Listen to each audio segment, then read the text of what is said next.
22 अप्रैल को जब पुलवामा में आतंकवादी हमला इन्होंने किया, 25 महिलाओं का सिंदूर उजड़ गया, 25 महिलाएं विधवा हो गईं, तभी हमें मालूम था कि कुछ बड़ा होने वाला है। कल रात को कुछ बड़ा हुआ भी। ऑपरेशन सिंदूर जिसको नाम दिया गया, ऑपरेशन सिंदूर अधर्म के खिलाफ धर्म युद्ध का प्रतीक है। हिंदू परंपरा में सिंदूर केवल वैवाहिक प्रतीक नहीं है, बल्कि शक्ति, दिव्य स्त्री ऊर्जा का भी प्रतीक है। इसका अपमान सृष्टि के संतुलन पर प्रहार है। इस दृष्टि से ऑपरेशन सिंदूर को धर्म और सम्मान की रक्षा के लिए आध्यात्मिक संघर्ष के रूप में देखें, जो मां दुर्गा के राक्षसों का संहार करने की छवि को प्रेरित करता है। यह केवल युद्ध नहीं है, आतंक विरुद्ध न्याय है।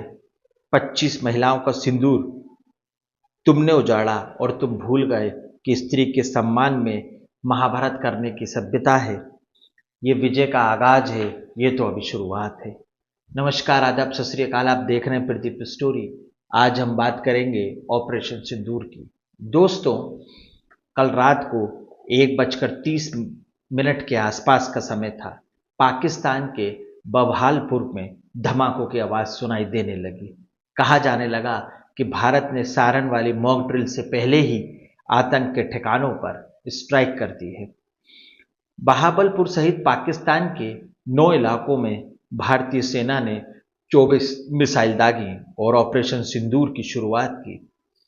आंकड़ों के अनुसार लगभग 100 आतंकी इसमें मारे गए। बहावलपुर में मुरीद के लश्कर का अहम ठिकाना है। मरकज तैयबा को खत्म कर दिया गया। बहावलपुर हमारे राजस्थान के सिंध में पड़ने वाली पाकिस्तानी सीमा के इलाके में पड़ता है, जिसका संचालन बहावलपुर में सन 2000 से किया जा रहा था। भारत शांति प्रिय देश है, लड़ाई के हमेशा खिलाफ रहा है, पर यदि जब किसी ने सताया है तो उसे छोड़ा भी नहीं है। भारत अब तक पाक इलाके में आतंक के खिलाफ कार्रवाई करता आया है, पीओके पे, लेकिन पहली बार भारत ने दिखा दिया कि आतंकी पाकिस्तान में कहीं भी छिपे हों, अब वो भारत की नज़रों से बच नहीं सकता। आतंकी का सिर्फ एक ही हश्र होगा, एक ही अंजाम होगा, सजाए मौत और उसका खात्मा।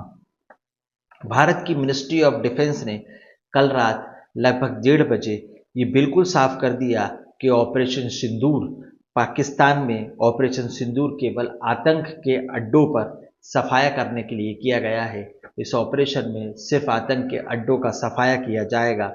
Hitting terrorist infrastructure in India, ये स्लोगन दिया गया और ऑपरेशन सिंदूर, इसका नाम ऑपरेशन सिंदूर इसलिए रखा गया क्योंकि भारतीय बहनों का सिंदूर इन आतंकियों ने उस दिन छीन लिया था।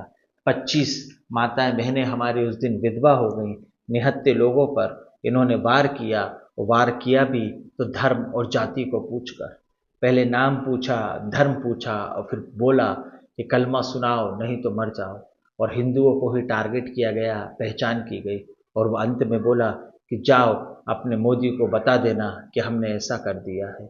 बहनों ने रोकर अपनी पीड़ा सरकार को बताई, और उस दिन से ही हर भारतीय को इंतजार था कि कुछ होगा और बड़ा होगा, इन आतंकियों को मुंह तोड़ जवाब दिया जाएगा।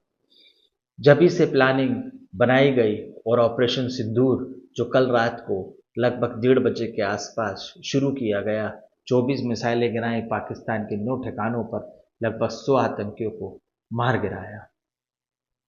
तब पूरा भारत आतंक के खिलाफ भारत के साथ है, लड़ाई में साथ खड़ा हुआ है। हर भारतीय भारतीय सेना के साथ है, तन मन और धन से, और आतंक की लड़ाई में भारत का पूरा साथ देगा। भारत अपने भारतीय सुरक्षा और भारत की सुरक्षा और भारतीयों की सुरक्षा के लिए प्रतिबद्ध है, और बता दिया कि अब ये नया भारत है। आतंकी हमला होगा तो बख्शा नहीं जाएगा, चुपचाप बैठा नहीं जाएगा। आतंकी के घर में घुसकर आतंकी को मार गिराया जाएगा। और ये भारत ने ऑपरेशन सिंदूर से साबित भी कर दिया। पाकिस्तान बौखला गया, तिलमिला गया, आतंकियों का सफाया कर दिया गया, और इस ऑपरेशन में साफ कहा गया कि जो मिसाइल गिराई गई वो आतंकियों के ठिकाने पर गिराई गई हैं, पाकिस्तानी सेना पर नहीं, क्योंकि भारत युद्ध में विश्वास नहीं करता है, क्योंकि युद्ध जब होता है तो आर्थिक हानि, मानव की हानि, मानव जनजाति की हानि, माल और जान सबकी हानि होती है। पर ये नया भारत है, 2025 का भारत है। अगर भारत को छेड़ा, आतंकी हमला किया या कोई नापाक कोशिश की, तो भारत इस बार चुप नहीं बैठेगा, मुंह तोड़ जवाब देगा। पुलवामा में जो हुआ, 25 लोगों को निहत्था धर्म के नाम पर मार दिया गया और 3 अन्य लोगों को मार दिया गया, टोटल 28 लोग उसमें शहीद हुए। और इन आतंकियों ने निहत्थे लोगों पर धर्म और जाति पूछकर उन्हें इस दुनिया में नहीं रहने दिया, उन्हें गोली मार दी, वो शहीद हो गए। और ऐसा पिछली वीडियो में भी मैं आपको बता चुका हूँ। तो ये थी एक छोटी सी वीडियो जिसके माध्यम से मैंने बताने का प्रयास किया कि क्या है ऑपरेशन सिंदूर, क्यों इसका नाम ऑपरेशन सिंदूर रखा गया, हमारी बहनों का सिंदूर जिन आतंकियों ने छीन लिया, आज हमने ऑपरेशन सिंदूर के माध्यम से उनकी जान उनसे छीन ली, उनको मुंह तोड़ जवाब दिया, उनके ठिकानों को निस्तु नाबूद कर दिया और उन्हें भी कब्र के अंदर पहुंचा दिया। वो हमेशा हमेशा के लिए दुनिया से चले गए। आतंक के 9 ठिकानों का हमने सफाया कर दिया और 100 आतंकियों को मार गिराया। वीडियो अच्छा लगे तो लाइक करें, चैनल को सब्सक्राइब करें। मुझे आपके सपोर्ट की ज़रूरत है ताकि ऐसी वीडियो, ऐसे किस्से आप तक पहुंचते रहें। अगली कहानी, अगली वारदात, अगली सत्य घटना के सामने फिर हाजिर होऊंगा अगले अपडेट के साथ। जब तक के लिए नमस्कार। जय हिंद, जय भारत, जय जवान, जय किसान। भारत माता की जय, भारत माता की जय, भारत माता की जय। इंकलाब जिंदाबाद, हिंदुस्तान जिंदाबाद।